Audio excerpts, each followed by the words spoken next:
Hello students, ये जो lecture है आपका ये लेक्चर जो है पहले वाले का कंटिन्यूशन में है, जो मैंने आपके साथ डिस्कस किया था लक्स मेथड का। तो उसमें मैंने आपको कहा था कि दो तीन तरह की चीज़ें बन सकती हैं, है ना। तो जो पहले वाले में था उसमें मैंने दो न्यूमेरिकल डिस्कस किए थे। एक न्यूमेरिकल जो था जिसमें सारी वैल्यूज़ दी हुई थी आपको। दूसरे वाले में आपके पास जो था वो मेंटेनेंस फैक्टर नहीं दिया हुआ था, आपको जो दिया हुआ था वो दिया हुआ था डिप्रिसिएशन फैक्टर, है ना। और ये जो न्यूमेरिकल है ये पहले दो वालों से थोड़ा डिफरेंट है। जो मैंने आपको कहा था कि आपके पास एक केस आ सकता है जिसमें आपको जो है वो परसेंटेज वाइज में दिया हुआ हो, है ना। देखिए ये परसेंटेज वाइज में दिया हुआ है, तो प्रोसेस हमारा वही रहेगा, बस इसमें डेटा को यूज़ कैसे करना है वो ज़रूरी है, ठीक है। तो पहले मैं क्वेश्चन पढ़ देता हूँ। ये आपका क्वेश्चन है कि a classroom of size 30 meter by 30 meter, ठीक है। पहले ये पकड़िए। तो आपका जो है ये मतलब है ये रूम जो है समझ लीजिए कि स्क्वायर क्यूबाइड फॉर्म में है। तो ये आपका लेंथ हो गया और ये जो है आपका ब्रेथ हो गया, ठीक है। Is to be illuminated with 75 lux, है ना। Is to be illuminated with 75 lux, यानी कि ये आपका ई हो गया। The lamps are required to be hung 5 meter above the work bench. Assume the space height ratio 0.9 to 1.0। देखिए ये डेटा इस क्वेश्चन में यूज नहीं होगा, ठीक है। ये डेटा तब हम यूज करते हैं जब हमें एक्चुअली ग्रिड बनाना होता है ना। जो मैंने आपको लेक्चर में बताया था कि जब आपको जैसे मान लीजिए आपका सीलिंग है ना। और मान लीजिए कि जब आपको ऐसे ग्रिड बनाना है बल्ब का, तो उस टाइम पे ये डेटा यूज करेंगे हम, ठीक है। जब आपको ऐसे बल्ब का ग्रिड बनाना होता है तब उस टाइम पे ये डेटा यूज होगा कि आपका जो स्पेस हाइट रेशियो है उसके अकॉर्डिंग हम ये डिसाइड करेंगे कि दो बल्ब के बीच में, इन दोनों के बीच में डिस्टेंस कितना होगा, ये डिस्टेंस कितना होगा, है ना। और ये वाला डिस्टेंस कितना होगा। तो ये जो डेटा है आपका, है ना, वर्क बेंच से जो वर्किंग डिस्टेंस है आपका और स्पेस हाइट रेशियो, ये वहाँ पे यूज़ करेंगे। इस न्यूमेरिकल में इसका यूज़ नहीं है, ठीक है। उसके बाद क्या लिखा है, यूटिलाइजेशन फैक्टर दिया हुआ है आपको, ये यूएफ दिया हुआ है। और लैम्प एफिशिएंसी दी हुई है ना। लैम्प एफिशिएंसी को अगर हम NL लिख दें, है ना, एफिशिएंसी का सिंबल नीटा होता है तो नीटा L कर दें। और कैंडल पावर डिप्रिसिएशन ऑफ 20%, ये यहाँ पे कैच है, यही इस क्वेश्चन में नया है। बाकी चीज़ें हमने पहले किया हुआ है। अब एस्टिमेट नंबर ऑफ लैम्प है और हमें एज्यूम क्या करना है, रेटिंग ऑफ इच लैम्प भी 300। अब मैं एक चीज़ आपको बताता हूँ। हो सकता है कि एग्ज़ाम में आपको वॉटेज ना दिया हो लैम्प का, पॉसिबल है।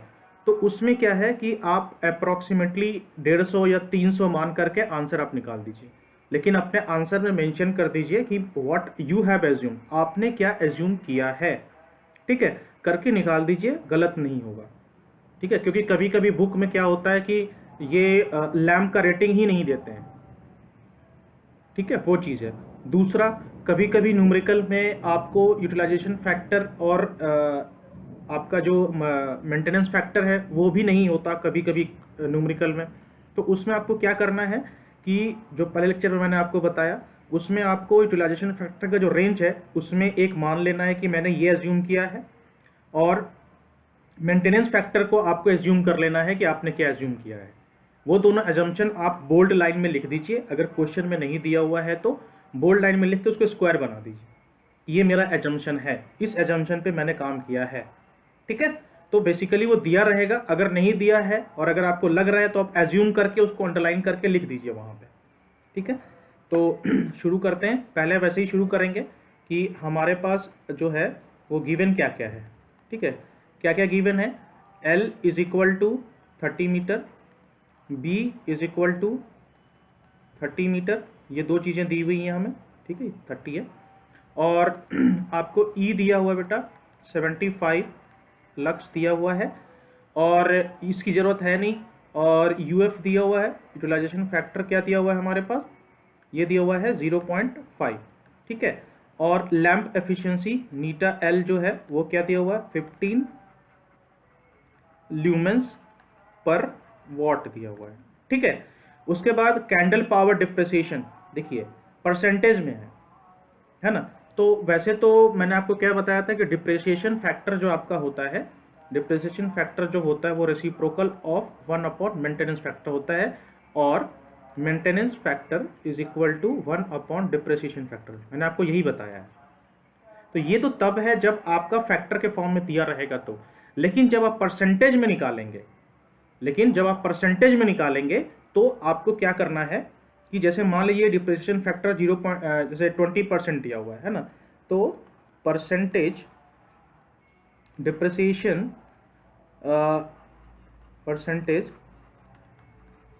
डिप्रिसिएशन इज इक्वल टू 20%, ये आपको दिया हुआ है, ठीक है। आपको निकालना क्या है, आपको निकालना है मेंटेनेंस फैक्टर, तो कुछ नहीं करना है, 1 माइनस परसेंटेज डिप्रिसिएशन जो है आपका, बस वो करना है आपको। अगर आप वो करके देखो तो 1 माइनस 0.2 है ना। तो इसको अगर परसेंटेज डिप्रिसिएशन का अगर आप लिखोगे फैक्टर फॉर्म में तो 20% को 0.2 लिख सकते हैं, तो ये हो जाएगा 0.8 आ जाएगा आपका, ठीक है। तो ये आपका बन जाएगा जो आपका मेंटेनेंस फैक्टर है, ठीक है। अब इस डेटा को हम यूज करेंगे आगे सोल्यूशन निकालने में, ठीक है। तो अब मैं सोल्यूशन शुरू करता हूं इसका, ठीक है। ये आपका सोल्यूशन है। तो ये सोल्यूशन हम इसका जो है वो करते हैं। तो पहले हम जो है इसका हम निकालने की कोशिश करते हैं कि इसका सोल्यूशन क्या होगा। तो जैसे कि हमारे पास जो है डेटा जो दिया हुआ है, तो हम क्या करते हैं, इसका सोल्यूशन निकालने की कोशिश हम करते हैं, है ना। कैसे होगा, तो आपके रेफरेंस के लिए ये जो है डेटा जो पीछे था वो मैंने यहाँ पे लिख लिया है ना। तो अब हम इसको स्टेप बाय स्टेप सॉल्व करते हैं। तो पहले स्टेप में हमें एरिया निकालना है, तो पहले हम क्या करेंगे, इसका हम इफेक्टिव एरिया निकालेंगे, ठीक है। इफेक्टिव एरिया हो जाएगा आपका 30 गुने 30, है ना, ये मीटर स्क्वायर हो जाएगा, ठीक है। इसके बाद स्टेप नंबर 2 में हमें क्या करना होता है, ई इंटू ए करना होता है। तो ई इंटू ए कर दीजिए, 75 गुने 30 गुने 30, 75 इंटू 30 इंटू 30, ठीक है। फिर स्टेप नंबर 3 में है ना, आपको जो है पूरा फ्लक्स निकालना है, टोटल ग्रॉस फ्लक्स निकालना है ना, जो आपका ग्रॉस है। तो वो निकालेंगे कैसे, आप करेंगे ई इंटू ए जो आपका आया है उसको कैसे डिवाइड करेंगे आप, आपका जो यूटिलाइजेशन फैक्टर है इनटू मेंटेनेंस फैक्टर। तो मेंटेनेंस फैक्टर का मैंने आपको बताया 1 माइनस परसेंटेज डिप्रिसिएशन, ठीक है, ये होगा आपका। तो इसको कर लीजिए 1 माइनस 0.2 दैट इक्वल टू 0.8, ठीक है। बस इसको कैलकुलेट कर लीजिए आप, तो ये हो जाएगा आपका 75 into 30 divided by utilization factor कितना है आपका बेटा, 0.5 इंटू 0.8, ठीक है। तो जब आप इसको कैलकुलेट करेंगे, तो मैंने कैलकुलेट किया है आपके लिए, तो ये आएगा 168750 ल्यूमेंस आता है, ठीक है। अब हमको क्या निकालना है, ये एफिशिएंसी वाला यूज करना है ना। तो टोटल वॉटेज कितना हो गया आपका, टोटल वॉटेज हो गया आपका 168,750 डिवाइड बाई 15, है ना, क्योंकि तो ये ऊपर का यूनिट ल्यूमेन में है ना, और ये क्या है आपका लूमेन पर वॉट है। तो इसको जब आप करोगे तो आंसर वॉट में ही आएगा, है ना। तो जब आप इसको कैलकुलेट करोगे तो ये आता है आपका 11,250 वॉट। ये 5 है ना, ये 5 है, लिखने पर गलती हो गई तो देख लीजिएगा, ठीक है। उसके बाद number of bulb, last calculation यही है हमारा, नंबर ऑफ बल्ब। तो टोटल वॉटेज आ गया 11,250, और इसको आप डिवाइड कर दीजिए, हमने 300 लिया है ना। तो 300 लिया है, तो इसको जब आप कैलकुलेट करेंगे तो आता है आपका 37.5। तो देखिए अब अप्रॉक्सीमेट आपको करना है ये, तो इसको या तो आप 38 के बराबर कर दीजिए, ठीक है, आप इसको 38 के बराबर कर दीजिए, तो एक ही आंसर हो जाएगा आपका, ठीक है। तो इस तरीके से आप जो है अप्रोच कर सकते हैं न्यूमेरिकल को लेकर के, ठीक है। उसके बाद है आपका नेक्स्ट न्यूमेरिकल का टॉपिक है आपका फ्लड लाइटिंग के ऊपर न्यूमेरिकल टॉपिक है, जिसमें प्रोजेक्टर्स के ऊपर है। तो फॉर्मूला जो है सारा कुछ जो है इसका वही का वही रहता है ना। बस इसमें जो चेंज आता है वो आता है आपका वेस्ट लाइट फैक्टर का, यही चीज़ जो है इसमें आपका जा करके जुड़ता है, ठीक है। देखिए ये फॉर्मूला जो अब तक हमने पढ़ा वही फॉर्मूला कैसे है, ये ए है, ई है, डिप्रिसिएशन फैक्टर ऊपर में है, तो इसको जब आप नीचे ले जाइएगा रेसिप्रोकल करिएगा तो यहाँ पे आ जाएगा आपका मेंटेनेंस फैक्टर, ठीक है। ये आपका नया है, बस यही चीज़ इसमें इंक्लूडेड होता है। बाकी एफिशिएंसी ऑफ लैम्प और लैम्प वॉटेज, ये सारा फॉर्मूला वही का वही है जो हम यूज़ कर रहे हैं। तो देखिए क्या है ना, ये कंपाइल्ड फॉर्म, मतलब ये एक साथ लिखा हुआ फॉर्मूला, और मैंने आपको स्टेप बाय स्टेप करके बताया। तो जब आप स्टेप बाय स्टेप भी करोगे तो यही फॉर्मूला फॉलो होता है। तो मैंने स्टेप बाय स्टेप इसलिए बताया क्योंकि स्टेप बाय स्टेप सॉल्व करोगे तो आसानी से समझ में भी आता है कि आप किस स्टेप में क्या कर रहे हो, क्यों निकाल रहे हो और क्या निकाल रहे हो, ठीक है। तो इसलिए मैंने किया। तो ये फॉर्मूला है, आपको ये चीज़ डिस्कशन मैंने आपको जब फ्लड लाइटिंग का लेक्चर था उसमें कवर किया था।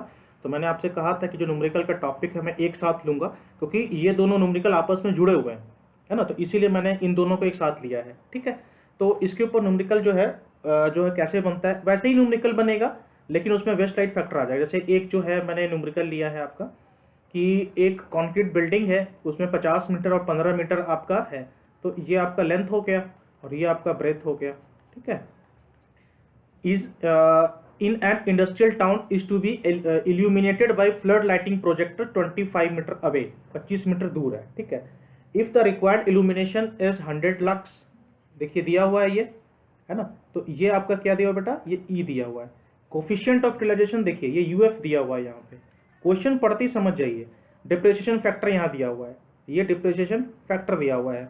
अभी ये देखिए वेस्ट लाइट फैक्टर है, इसको डब्ल्यूएफ में लिख देता हूँ, ठीक है।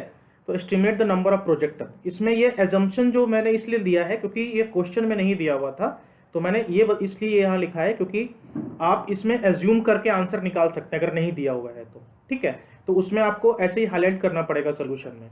तो पहले जो गिवन डेटा है वो मैं यहाँ पे लिख लेता हूँ, ठीक है। जो मतलब इसमें जो आपका गिवन है वो मैं लिख लेता हूँ। इसमें जो गिवन क्या क्या है आपका, ये है आपका एल लेंथ, है ना, लेंथ इक्वल टू 50 मीटर है, और आपका जो ब्रेथ है वो है क्या, 15 मीटर है, ठीक है। उसके बाद ये इस चीज़ का यूज़ हमें अभी हम नहीं कर रहे हैं, तो और ई जो है वो है आपका 100 लक्स दिया हुआ है, और आपका यूटिलाइजेशन फैक्टर जो है वो है 0.5 है, और आपका जो डिप्रिसिएशन फैक्टर है DF इज इक्वल टू 1.5 है। तो डिप्रिसिएशन फैक्टर क्या होता है, 1/, मेंटेनेंस फैक्टर होता है। तो हम डायरेक्टली इसी वैल्यू को हम यूज़ करेंगे, ठीक है। उसके बाद है आपका वेस्ट लाइट फैक्टर जो है 1.2 दिया हुआ है, ठीक है। अब हम इस चीज़ को यूज़ करने वाले हैं, तो यहाँ पे इसका मैं सोल्यूशन करता हूँ, साथ में आप ही करते जाइए। तो मैंने क्या कहा, स्टेप बाय स्टेप लगभग पहले वाले न्यूमेरिकल का ही रहेगा। तो सबसे पहले स्टेप में आपको क्या करना है, L इंटू बी करना है ना। तो आपका जो लेंथ दिया हुआ था वो लेंथ दिया हुआ था आपका 50 मीटर और ब्रेथ दिया था 15 मीटर, ये आपका मीटर स्क्वायर हो गया आपका L इंटू बी, ठीक है। अब जो है टोटल, अब आपका है टोटल ल्यूमेंस रिक्वायर्ड, ठीक है। अब आपका जो है वो है टोटल ल्यूमेंस रिक्वायर्ड, ठीक है। तो ये हो जाएगा आपका A इंटू ई, ये आपका A निकला है, ठीक है। तो आप देखिए यहाँ पे E कितना दिया हुआ था, E 100 दिया हुआ था, ठीक है। तो कुछ नहीं करना है, 50 गुने 15 गुने 100। मैं एक चीज़ आपको कहना चाहूँगा, कोशिश करिए कैलकुलेशन सबसे लास्ट में करने के लिए, क्योंकि मान लीजिए कि आपका कैलकुलेशन, आप हर स्टेप में कैलकुलेशन करते हो और किसी स्टेप में अगर कैलकुलेशन गलत हो जाए, किसी स्टेप में अगर कैलकुलेशन अगर आपका गलत हो जाए तो आपका आंसर आगे गलत हो जाएगा, तो आप सारा कुछ एक साथ लेके कैलकुलेट करिए, तो क्या होता है न्यूमेरिकल में कभी कभी कॉमन फैक्टर कैंसिल हो जाते हैं, तो आपका कैलकुलेशन का जो है वो टाइम बच जाएगा, ठीक है, तो वो हो जाता है। तो ये हो जाएगा आपका ल्यूमेंस में, ठीक है। स्टेप नंबर 3 जो है आपका, इसको जब आप कैलकुलेट करेंगे, है ना, तो स्टेप नंबर 3 जो है आपका, उसमें आपका है हम अब फाई निकालेंगे, ठीक है। तो फाई निकालने के लिए जो है आपका वही फॉर्मूला लगेगा, E into a divided by, ठीक है, E into a divided by आपका utilization factor into maintenance factor.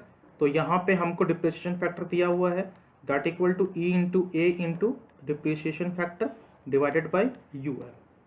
तो लिख दीजिए आप इसको, आप 50 गुने 15 गुने 100 डिवाइडेड बाई यूटिलाइजेशन फैक्टर कितना दिया था आपका, डेटा देखिए कितना दिया हुआ है 0.5, ठीक है,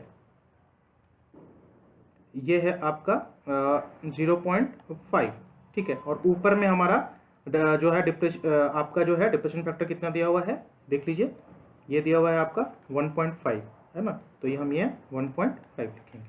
तो ये आपका निकल गया फ्लक्स। अभी आप देखिए सारा फॉर्मूला वही का वही आने वाला है आपका, ठीक है।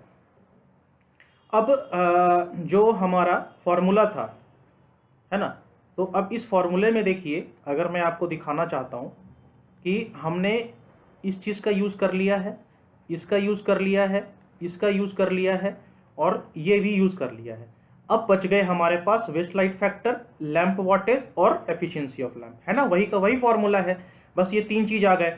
बस अब ये 3 चीज़ को आप वहाँ पुट करिए, आपका एन निकल आएगा, ठीक है। तो स्टेप नंबर 4 जो नया है, इसीलिए नया रंग यूज़ किया मैंने कलर, तो एन इक्वल टू यही लिखेंगे हम 50 गुने 15 गुने 100 गुने 1.5, ये वही का वही रहेगा, डिवाइड बाय 0.5, ठीक है। अब आपका आ जाएगा वेस्ट फैक्टर, है ना, वेस्ट लाइट फैक्टर, तो ये है 1.2, तो ये हो जाएगा 1.2। उसके बाद क्या दिया हुआ है आपको, मैंने क्या कहा है एज्यूम करने के लिए, 100 वाट का लैंप है और लैंप का एफिशिएंसी 70 ल्यूमेन पर वाट है ना, तो सॉरी 1000 वाट का है, तो अब हम यहाँ क्या करेंगे 1000 रख देंगे, ठीक है, और लैंप का एफिशिएंसी मैंने 17 में कहा है। तो जब आप इसको कैलकुलेट करते हैं तो ये लगभग 16 के बराबर आता है, और यही आपका आंसर है, ठीक है। तो न्यूमेरिकल वही है, इसीलिए मैंने आपको कहा था एक लेक्चर में, शायद आपको याद होगा, मैंने कहा था मैं न्यूमेरिकल टॉपिक एक साथ लूँगा, क्योंकि दोनों न्यूमेरिकल आपस में जुड़े हुए हैं। तो ये सिंपल सा न्यूमेरिकल है, इसको आप ऐसे अप्रोच कर सकते हैं प्रोजेक्टर वाले में, और इसमें बस एक वेस्ट फैक्टर आता है। तो ये था टॉपिक न्यूमेरिकल का पूरा। तो इसके बाद अगर आपको कोई डाउट हो तो आप प्लीज़ पूछ सकते हैं। And thank you so much for watching this video and take care of yourself.